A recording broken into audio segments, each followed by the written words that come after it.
Hello everybody. आज हम सब पढ़ने वाले हैं क्लास 10th के प्रोज का थर्ड लेसन जिसका नाम है दी गंगा। और इस पाठ के लेखक का नाम पंडित जवाहरलाल नेहरू है, जो हमारे भारत के प्रथम प्रधानमंत्री थे। उन्होंने भारत के लोगों के प्रति बहुत ही आभार ज्ञापित किया है, क्योंकि भारत के हर श्रेणी के लोग, गरीब हो, अमीर हो, हिंदू हो, मुस्लिम हो, किसी जाति के, किसी वर्ग के लोग हों, उन लोगों ने हमारे भारत के प्रधानमंत्री को बहुत ही स्नेह दिया। इसलिए उस स्नेह के प्रति वह बहुत ही अपनी कृतज्ञता ज्ञापित करते हैं, बहुत ही अपने आप को एहसानमंद मानते हैं। फिर उन्होंने लिखा है कि जो गंगा नदी है वह उनके लिए बहुत प्रिय है। अब क्यों प्रिय है वह इस पाठ में हम लोग वर्णन करेंगे। उनकी यह इच्छा है कि जब उनकी मृत्यु हो,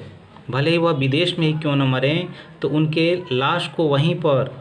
जला दिया जाए, उसका दाह संस्कार वहीं कर दिया जाए और उनके राख को इलाहाबाद भेजा जाए। फिर उनकी इच्छा यह जाहिर कर रहे हैं कि जब इलाहाबाद उनकी राख पहुँचे तो उस राख में से मुट्ठी भर राख गंगा नदी में प्रवाहित कर दी जाए और राख का जो शेष भाग बचता है वह भारत के जो खेत हैं जहाँ पर हमारे किसान कार्य करते हैं वहाँ पर ले जा कर के उसको प्रवाहित कर दिया जाए, उसको बिखेर दिया जाए, उन मिट्टियों में मिला दिया जाए। अब ऐसा वह क्यों चाहते हैं, तो आइए अब उनके इस पाठ में हम अध्ययन करते हैं। तो उन्होंने लिखा है कि I have received so much love and affection from the Indian people that nothing that I can do can repay even a small fraction of it, and indeed there can be no repayment of so precious a thing as affection। करें आई मतलब नेहरू जी, अपने आप के लिए उन्होंने कहा है कि आई हैव रिसीव्ड, मैंने पाया है, सो मच लव, इतना अत्यधिक प्रेम, एंड अफेक्शन, अफेक्शन मतलब भी होता है स्नेह और प्रेम, फ्रॉम द इंडियन पीपल, कि भारतीय लोगों से मैंने इतना स्नेह और प्रेम पाया है, दैट नथिंग, कि कुछ भी नहीं, दैट आई कैन डू, मैं कर सकता हूँ, कैन रीपे, कि मैं वापस कर सकूँ, भुगतान कर सकूँ, कीमत अदा कर सकूँ, even a small fraction of it, यानी भारतीय लोगों से जो मुझे स्नेह और प्रेम मिला है, करें कि मैं चाह करके भी उस प्रेम के एक अंश की भी कीमत मैं अदा नहीं कर सकता हूँ, या उस की अदायगी करने के लिए मैं कुछ भी नहीं कर सकता हूँ। क्यों नहीं? करें कि and indeed there can be no repayment, करें और वास्तव में there can be no repayment, कोई भी अदायगी नहीं हो सकती है, आप सो प्रेसियस अ थिंग, इतने कीमती वस्तुओं की, एज अफेक्शन, जो स्नेह है, यानी प्रेम और स्नेह रूपी वस्तु की अदायगी नहीं हो सकती है। अब क्यों नहीं हो सकती है, तो इसको हम भी जानते हैं कि प्रेम किसी प्रकार का वस्तु नहीं है, और वस्तु न होने के कारण उसकी न तो खरीदारी की जा सकती है और ना ही उसको बेचा जा सकता है। तो हम कह सकते हैं कि love and affection is so precious thing because it is not a thing and it can not be sold and it can not be bought, न तो यह खरीदा जा सकता है और ना ही यह बेचा जा सकता है। आगे कह रहे हैं कि many have been admired, many यानी भारत के बहुत सारे लोग या संसार के बहुत सारे लोग, तो मैनी हैव बीन एडमायर्ड, बहुत से लोगों की प्रशंसा की गई है, यानी उनकी तारीफ़ की गई है। सम हैव बीन रिवर्ड, तो तमाम लोग जो हैं उनका सम्मान भी किया गया है। But the affection of all classes, करें लेकिन जो प्रेम है of all classes of Indian people, कि भारत के लोगों के जो हर श्रेणी से संबंध रखते हैं, कि भारत के हर श्रेणी हर वर्ग के लोगों से जो प्रेम है, हैज़ कम, वह आया है, टू मी, मेरे पास, इन सच एबडेंट मीजर, करें कि इतना पर्याप्त मात्रा में, एबडेंट मतलब होता है पर्याप्त, मीजर माने मात्रा, कि इतना पर्याप्त मात्रा में आया है, that I have been overwhelmed, overwhelmed मतलब होता है भावुक हो जाना या भाव विभोर या अभिभूत हो जाना। तो कह रहे हैं कि उन लोगों के या भारत के हर वर्गों के लोगों से मैं प्रेम पा कर के इतना यानी बहुत ही अभिभूत मैं हो गया हूँ। फिर कह रहे हैं कि आई कैन ओनली एक्सप्रेस, कह रहे हैं केवल मैं व्यक्त कर सकता हूँ, द होप, उस आशा को, यानी मैं केवल इस आशा को व्यक्त कर सकता हूँ that in remaining year I may live. कह रहे हैं कि मैं जीवन में जो भी जितना समय बचा है, तो जितना समय बचने का मतलब है कि मैं अपने जीवन में जितने समय तक और भी जीवित रहूं, उस समय में, उस वर्षों में आई शैल नॉट बी अनवर्दी। उनकी इच्छा है कि मैं काश भारत के लोगों के प्रेम के प्रति अयोग्य न होऊं। ऑफ माई पीपल यानी मेरे लोगों के, एंड देयर अफेक्शन और उनके स्नेह का। यानी जिस प्रकार भारत के लोग बीते हुए वर्षों में मेरी सम्मान करते रहे हैं या मुझसे प्रेम करते रहे हैं, तो उनकी इच्छा यही है कि मैं उनके प्रेम, उनके विश्वास, उनका स्नेह जो भी है, मैं उसका अयोग्य न हूँ। अपने बचे हुए जीवन में भी मैं उनके प्रेम के प्रति उसी तरह का पात्र बना रहूँ, वे लोग मुझसे उसी तरह से प्रेम और स्नेह और मेरा सम्मान करते रहें। तो करें कि टू माई इन्यूमरेबल कामरेड, मेरे जो अनगिनत साथी हैं, कलीग्स, सहकर्मी हैं, आई ओ मतलब होता है ऋणी होना, करें मैं ऋणी हूँ, an even deeper debt of gratitude, और उनका आभारी यानी उनके आभार का, जो कुछ उन्होंने मेरे लिए मेरे साथ प्रेम किया है, करें कि मैं उनके उस प्रेम का, उनके साथ होने का मैं बहुत बड़ा आभारी हूँ, ऋणी हूँ। फिर आगे कह रहे हैं कि वी, अब क्यों आभारी हैं, कि we have been joint partners. कह रहे हैं कि वी हैव बीन, हम सब रहे हैं, ज्वाइंट जुड़े हुए, पार्टनर माने साथी, इन ग्रेट अंडरटेकिंग यानी महान कार्यों में, यानी तमाम सारे हम लोगों ने कार्य किया है, और उस कार्य में we have been joint partner, हम सब सहभागी रहे हैं, हम सब मिल कर के उस कार्य को किए हैं। एंड हैव शेयर्ड, और कहा है उन्होंने कि हमने बांटा है। अब क्या बांटा है, करें कि ट्रायम्फ यानी विजय को, एंड शारो, और जो भी दुख अगर हुआ है तो उस दुख और विषाद को भी हमने बांटा है। और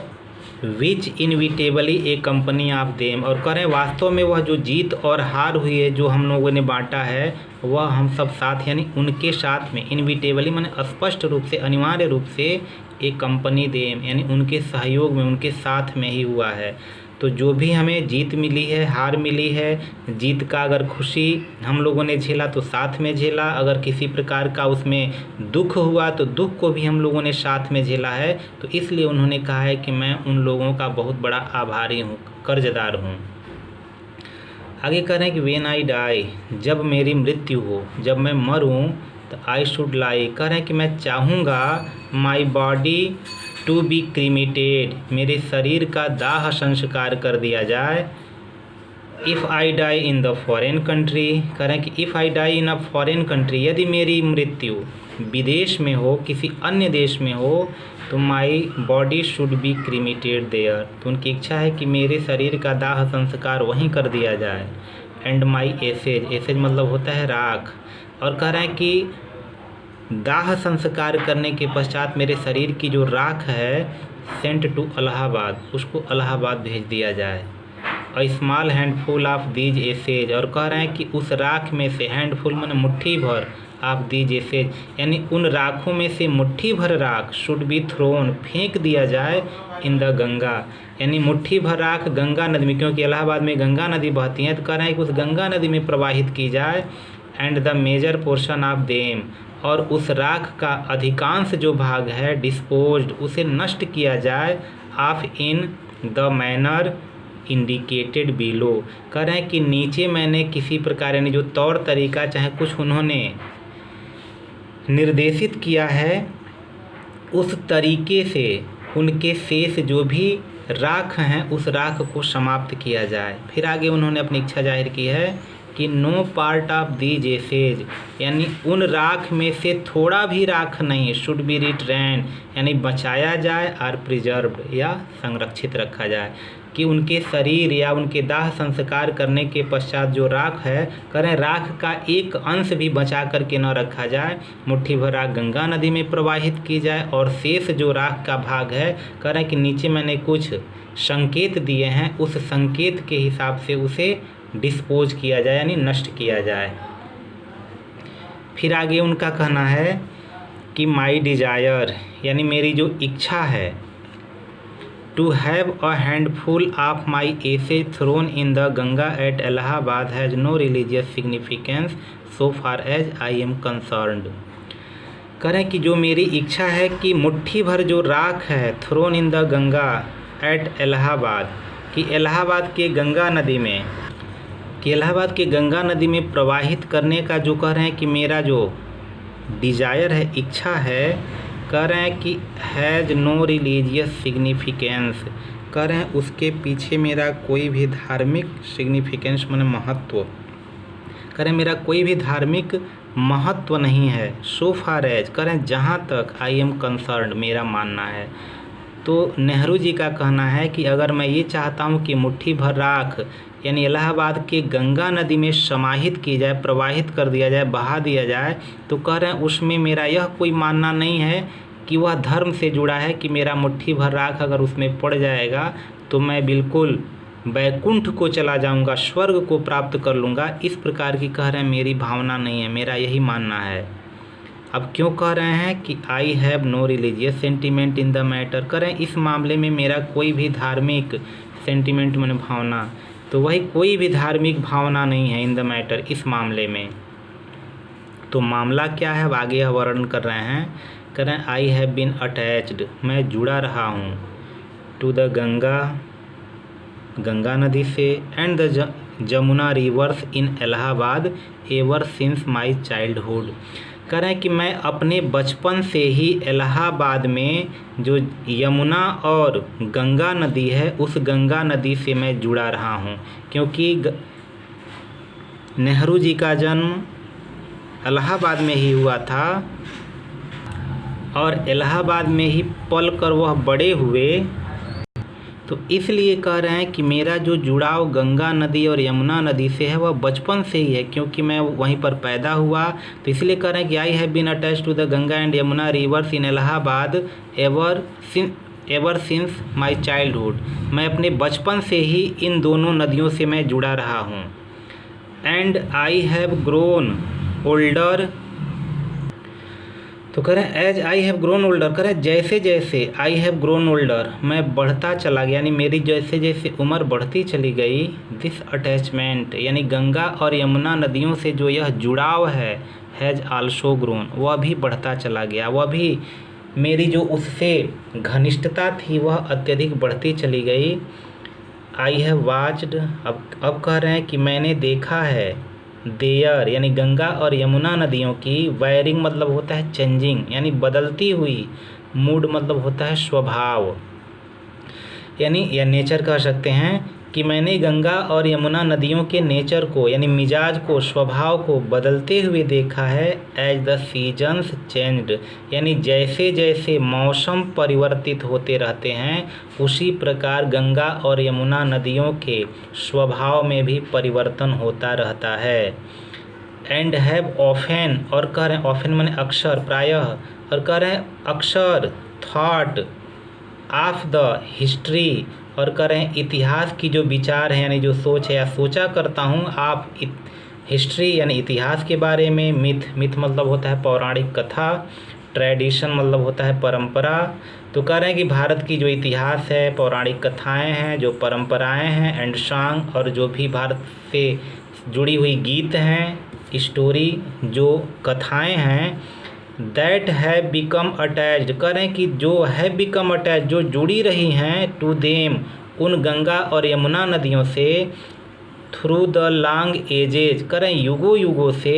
and become part of their flowing water, और करें गंगा और यमुना नदी के बहती हुई जो जल हैं उन जलों के, करें कि एक तरह से हिस्सा रही हैं। तो इसलिए उनका कहना है कि मैं इन सभी चीज़ों से यानी गंगा और यमुना नदी से बिल्कुल मैं जुड़ा रहा हूँ, और उनके बदलते हुए स्वभाव को मैंने हमेशा से देखा हुआ है। और यह जब मैं इनको देखता हूँ तो भारत की जो परंपराएं हैं, भारत की पौराणिक कथाएं हैं, इसका इतिहास है, इसकी जो भी कहानियाँ हैं, उन सभी चीज़ों की यह याद दिलाती हैं।